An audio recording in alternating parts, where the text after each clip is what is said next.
Salut à tous, c'est Pixel, on se retrouve pour cette vidéo critique retour gagnant de The Free State of Jones. Alors attendez, je prends mes feuilles.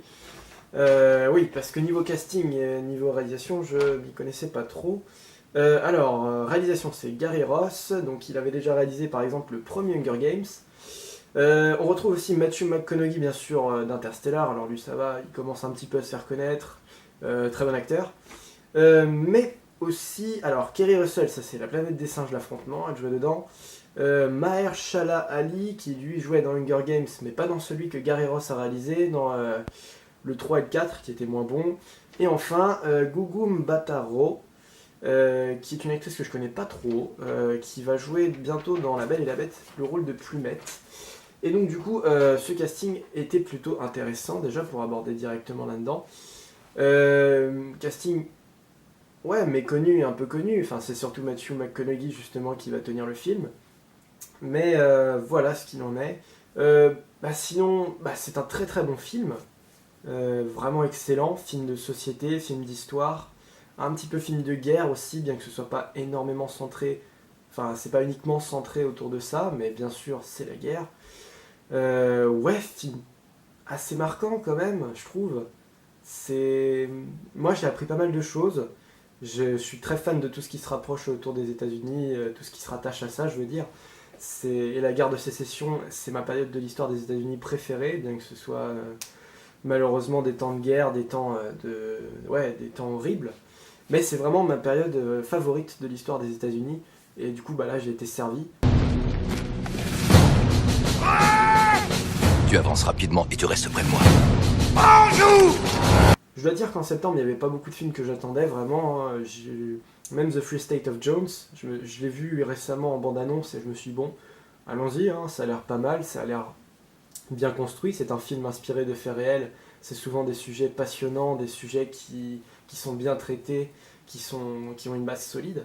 Et je me suis dit, allons-y, de toute façon, il n'y avait pas vraiment autre chose qui me tentait. Hein. Même les prochaines critiques, il n'y a que les 7 mercenaires qui vraiment me branchent, mais sinon, au mois de septembre, il n'y a pas grand-chose d'autre. Les films que je vais critiquer, ce sont des films que je n'attends pas énormément. Mais pour revenir à The Free State of Jones, il m'attirait, voilà, mais on n'en a pas parlé, ça n'a pas été beaucoup communiqué, c'était pas un film qui était attendu depuis des mois, donc j'y suis allé comme ça, bien que j'avais quand même des attentes, parce que c'est vraiment voilà, une période que j'aime beaucoup, les États-Unis, tout ça, les films sur l'histoire des États-Unis, je suis toujours très à fond là-dedans.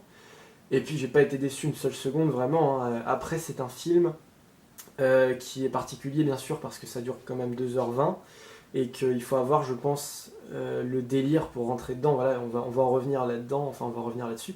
Mais il faut avoir quand même un minimum de connaissances, il faut être dedans, parce que le film va proposer un nouveau point de vue, enfin un point de vue qui n'est pas forcément celui auquel on peut s'attendre quand on parle de guerre de sécession. Ouais, donc c'est assez particulier, il faut qu'il trouve son public, hein, voilà, où ça vous branche, ou ça vous branche pas. Mais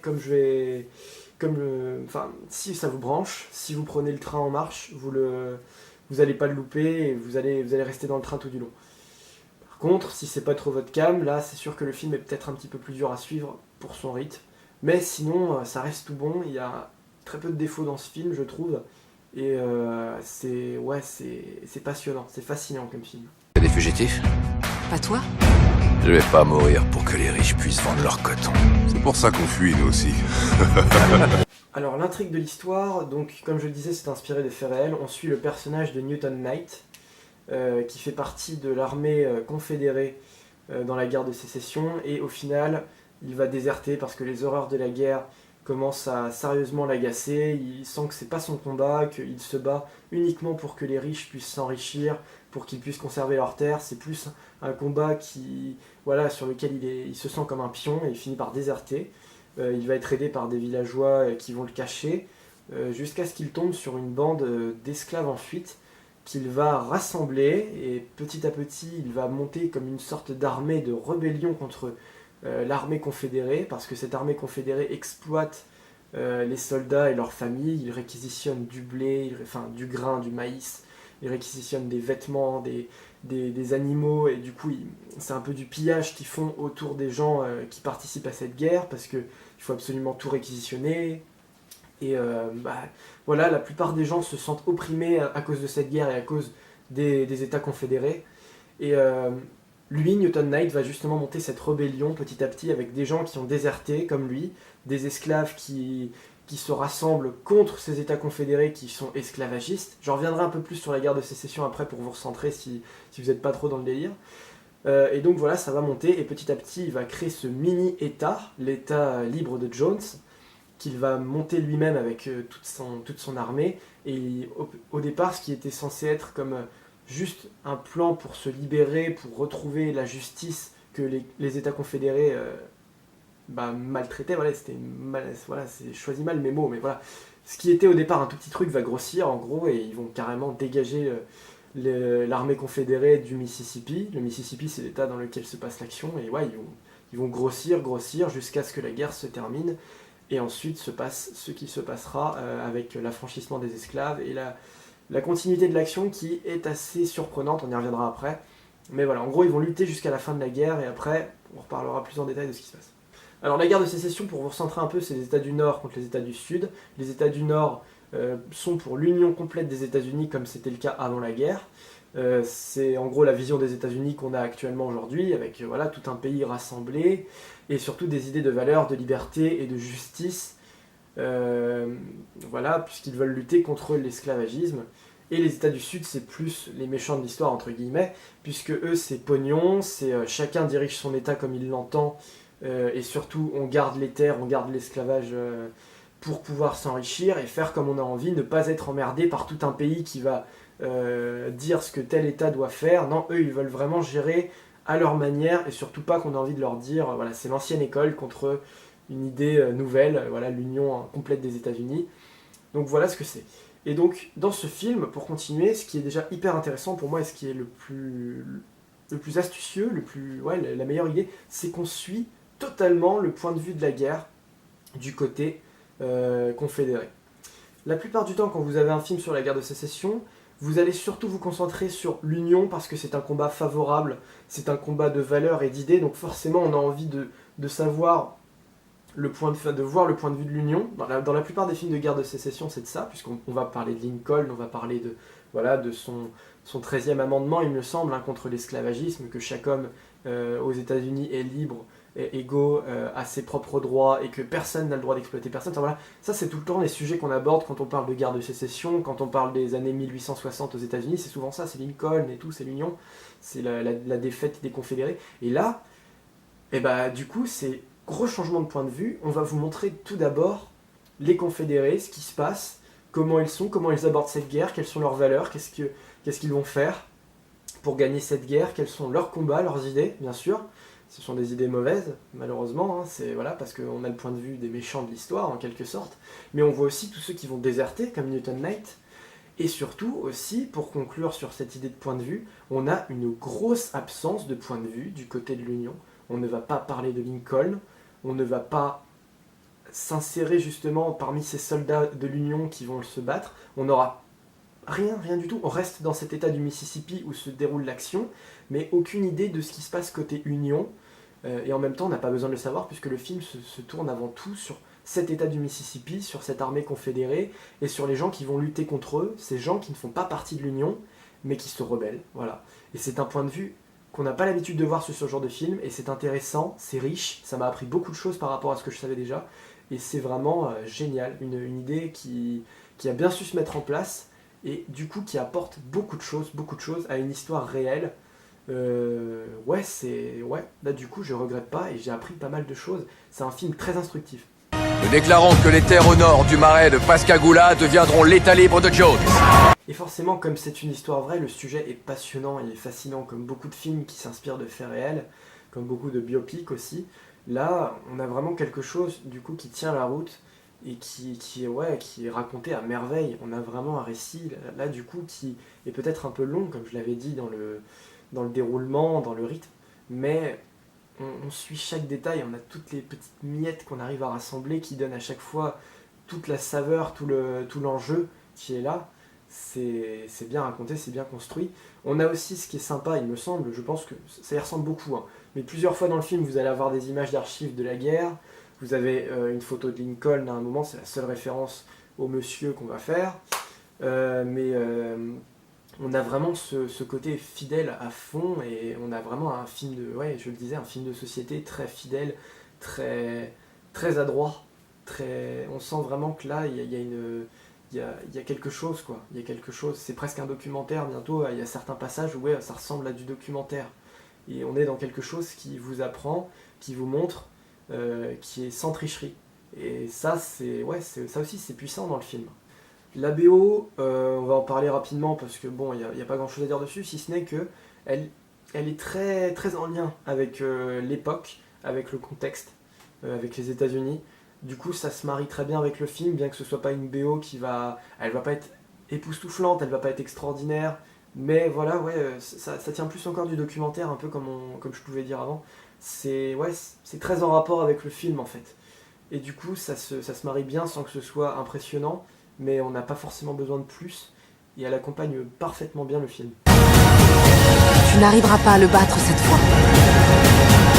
Alors, les prestations sont très bonnes. Matthew McConaughey, que j'avais adoré dans Interstellar, bah là, c'est le personnage principal, et c'est au top. Il y a ce qu'il faut là où il faut. Après, que je reprenne mes notes, parce que les noms des acteurs, je les connais pas super bien. On a plusieurs acteurs secondaires, en fait, qui ne sont pas hyper présents à l'écran, comme Kerry Russell, mais qui, je sais pas, ouais, c'est bien joué. Il manque peut-être quelques détails parfois sur ces personnages pour pouvoir bien comprendre. Il faut peut-être revoir le film une seconde fois pour avoir saisi la présence de certains personnages, mais par exemple aussi Mahershala Ali, qui joue donc cet esclave qui va devenir ensuite très important dans la lutte pour les Noirs et pour leurs droits. Là, c'est pareil, là aussi, lui, c'est un super bon acteur. Je commence à découvrir de plus en plus Mahershala Ali. Et ouais, ce personnage de Moïse, qui va être le frère d'armes, en gros, du personnage principal, de Newton Knight, ça va être vraiment ce duo qui va ressortir. Là, c'est hyper bien joué, c'est sérieux, hein, c'est très très sérieux. Il n'y a pas d'humour dans ce film, hein, inutile de le préciser. Il y a très peu de... On va sourire peut-être une ou deux fois, mais basta. Et il a un rôle important. Je pense que lui aussi, c'est un rôle qui a vraiment existé, le rôle de Moïse dans le film. Mais c'est au top, hein, c'est au top du top. Et puis bien sûr, il y a Gugu Mbatha-Raw, qui elle va jouer la femme de Newton Knight. Et là, c'est pareil, il y a aussi beaucoup d'intrigues autour de ce personnage, parce qu'il y a toute une partie du film aussi qui se passe dans les années 50-60. Là, c'est pas trop ma came pour le coup, c'est les lois ségrégationnistes, je crois, les trucs du genre. C'est plus trop mon délire, et j'ai pas forcément fait le lien, mais il y en a un forcément, avec ce qui se passe pendant la guerre de sécession et cette période des années 50-60 du XXe siècle.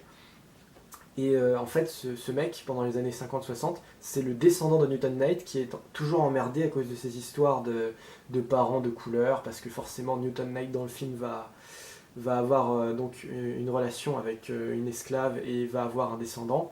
Et en fait, vous suivez ensuite dans le futur ce qui s'est passé. Et j'ai pas bien compris, en gros, le mariage de ce mec au XXe siècle est remis en question parce qu'il aurait des parents de couleur, à savoir cet esclave donc avec Newton Knight, enfin voilà. Et voilà, mais après c'est encore en lien, il y a forcément, il faudrait que je revoie le film, peut-être que je me documente davantage, mais c'est ouais, il y a tout un lien, tout un univers qui se crée avec les personnages, qui sont vraiment, chaque perso sont reliés. Et on fait bien le lien entre chaque relation qu'ils peuvent avoir. Il y a aussi les confédérés, on n'en parle pas beaucoup dans le film, enfin je veux dire, j'en ai pas beaucoup parlé dans la critique, mais on les suit pendant vraiment les 2h30 de film, enfin 2h20, leur avancée, leur évolution, et ouais, c'est bien amené, c'est très bien fait.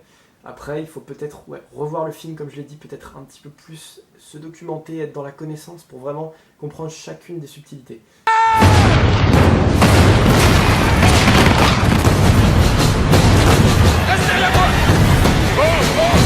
J'aimerais parler un petit peu de la scène d'ouverture qui vraiment, elle est, je trouve, assez bouleversante. Tout de suite, c'est une action de guerre, et vous avez les troupes de confédérés qui avancent au son d'un général qui donne le pas, et ils se font canarder complètement par les forces de l'Union qui sont juste en face. C'est un front en fait, hein, et ensuite vous voyez les corps à terre pendant que vous avez les écritures qui défilent, générique d'intro. Et vous avez là des images qui sont assez marquantes quand même tout de suite. On sent un petit côté même 14-18 déjà dans le tas, je trouve. On en est loin encore, hein. 14-18 c'est que 50-60 ans plus tard, mais on sent déjà ce genre de guerre affreuse, absolument abominable, particulièrement barbare. Alors toutes les guerres sont barbares bien sûr, mais souvent nous à notre époque on a l'habitude de dire que la pire des guerres était la 14-18, et là on s'en approche totalement dans la forme hein, bien sûr, parce que c'est surtout au début du film que vous allez voir des scènes de guerre et de bataille, et elles sont vraiment, ça pisse le sang de partout, vous avez à un moment une scène à l'infirmerie où vous avez des gens qui sont en train d'être démembrés, qui sont en train d'être amputés, c'est absolument terrible, mais c'est très bouleversant. Tout de suite on annonce la couleur de l'horreur que le personnage principal veut combattre et se dire merde, moi je lâche l'action, c'est bon, c'est mort. C'est très très marquant du coup je trouve. C'est bien de l'avoir mis là cette scène je pense. Tout de suite pour introduire le personnage dans ce qu'il va faire, puisque c'était une sorte d'infirmier, Newton Knight, dans l'armée des Confédérés. C'est avant tout un gars qui va prendre soin des autres combattants, j'ai l'impression. Et dans cet univers-là, on sent qu'il a du boulot et que c'est particulièrement abominable. Donc là, c'est la première scène, ouais, la scène d'intro, elle est boum, quoi. Boum, boum, boum d'un coup. Ça vous prend tout de suite là à la gorge et c'est l'objectif. Hein. Mais je pense que c'est très bien amené. Ce sont de pauvres fermiers, des déserteurs, qui franchement, monsieur, n'ont pas grand-chose à perdre. L'image aussi, le décor, enfin là c'est ce que je disais. Pour en revenir à la dernière critique de Peter Elliott le Dragon, le décor était dégueulasse d'un bout à l'autre. Hein. Je suis peut-être un peu à fond, je suis peut-être un peu de mauvaise foi là-dessus, mais je l'assume parce que moi j'ai trouvé que le décor était dégueulasse, la lumière mal gérée. Ici, c'est le jour et la nuit. Bon, c'est pas le même genre de film, c'est sûr, mais là on a des belles images des États-Unis. J'ai d'ailleurs appris que Peter Elliott le Dragon n'avait même pas été tourné aux États-Unis. Putain. Non, bon, c'est en Nouvelle-Zélande, mais ok, en Nouvelle-Zélande il y a des beaux paysages, là ils ont pris des paysages de merde. Enfin voilà, et ici, là on a des plans magnifiques, on sent le Mississippi direct, hein. Là c'est le Mississippi, c'est des grandes plaines, c'est des marécages, c'est des États-Unis du Sud, surtout sud-central, hein, pas sud-est, c'est plutôt sud-central un petit peu. Et là l'image est très belle, la lumière est maîtrisée, le décor, les costumes, l'ambiance, là on sent tout de suite que nous sommes au 19e, que c'est la période des États-Unis très sombre, et le film est assez gris en fait, c'est des nuances de gris, ça prouve bien que c'est tout à fait ça l'ambiance du film. Il y a très très peu de lumière, enfin je veux dire de la belle lumière, il y a très très peu de ciel bleu.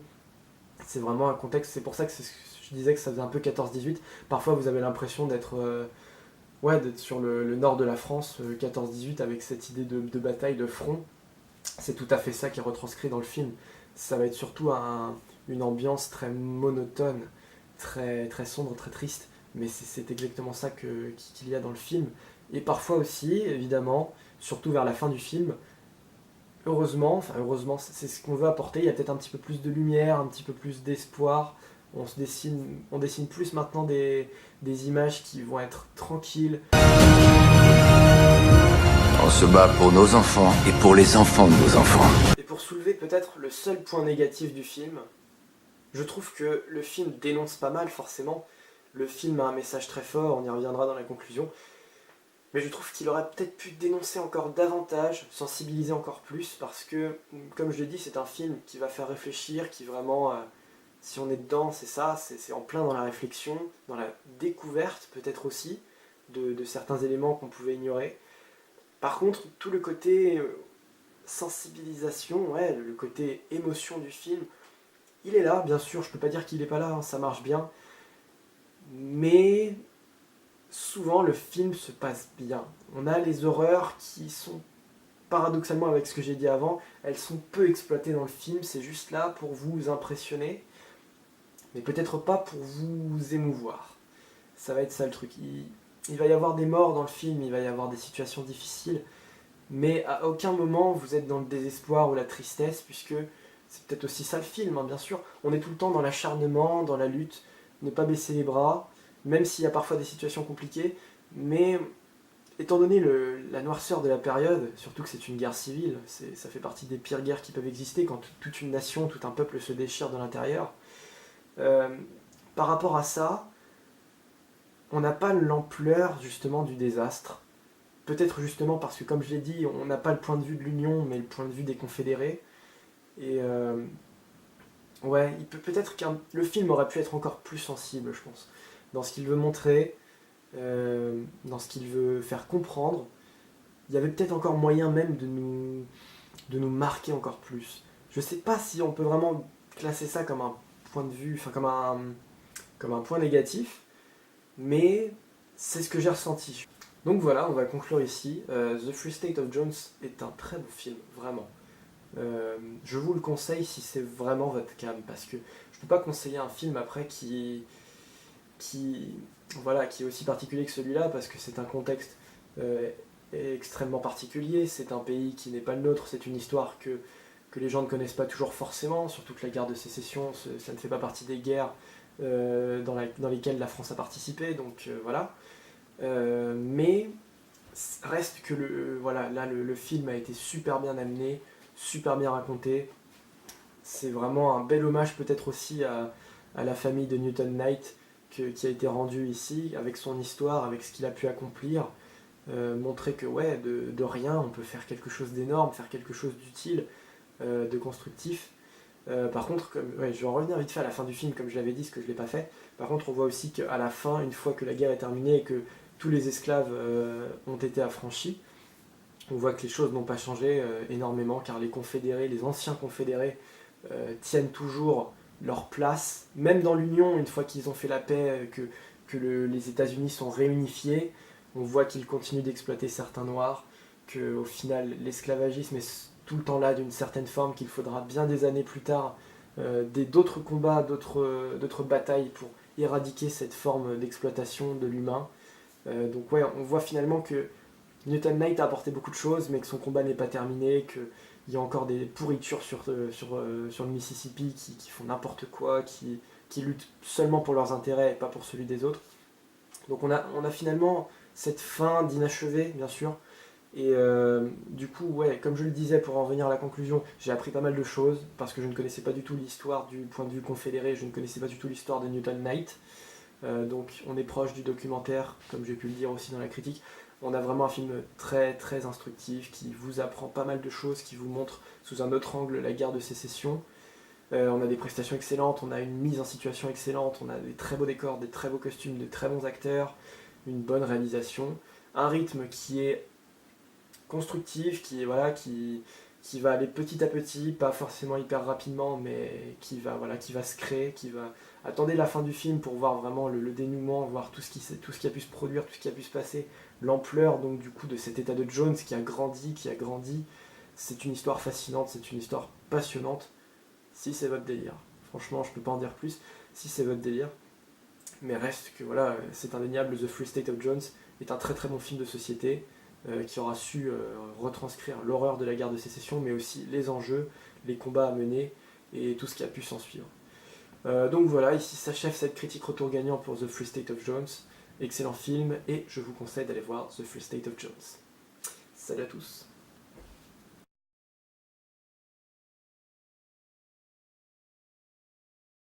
Bienvenue dans ce bac retour, j'ai quelques informations à vous faire passer. Alors commençons par les prochaines critiques. Il y aura les 7 mercenaires, ça c'est sûr.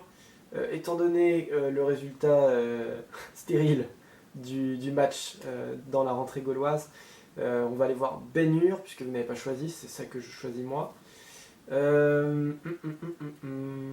Ensuite, il y aura le prochain film de Tim Burton dont le nom m'échappe, mais tout ça c'est à venir, c'est surtout ces critiques-là pour moi que j'attends le plus. Donc voilà. Ensuite, par rapport au gros projet niveau parc, je vous avais déjà donné un indice dans la vidéo de Bienvenue à bord précédente, je vous en donne un autre. Sachez donc que le parc est à l'étranger, ça je vous l'ai dit, mais aussi que je prendrai une semaine complète afin de visiter tout le parc, disons plutôt le complexe d'attractions que propose l'endroit dans lequel je vais aller. Donc il me faudra au moins une semaine, et donc je vous assure qu'il y aura plusieurs vidéos de Bienvenue à bord durant ce séjour que je vais devoir faire, et donc je vous laisse deviner aussi qu'il y a plusieurs parcs, mais j'en dis pas plus. Pour les prochains indices que je vous laisserai, ce sera dans le prochain bac retour, la prochaine vidéo peut-être. Et enfin, je conclus ce bac retour en vous annonçant que la prochaine vidéo de Bienvenue à bord aura lieu à Disneyland Paris, comme je vous l'avais dit, mais ce sera en octobre, voilà. Ça y est, j'ai pu planifier, j'ai pu voir comment m'organiser, donc ce sera en octobre, première moitié d'octobre je pense. C'est pas encore confirmé, mais ça a l'air de bien se profiler, je pense que je peux vous l'annoncer, ce sera première moitié d'octobre. Je vous donne pas encore de date parce que là-dessus par contre je peux pas vous dire. Ici s'achève ce bac retour, merci à vous de l'avoir suivi, je vous dis à plus pour une prochaine critique. Salut!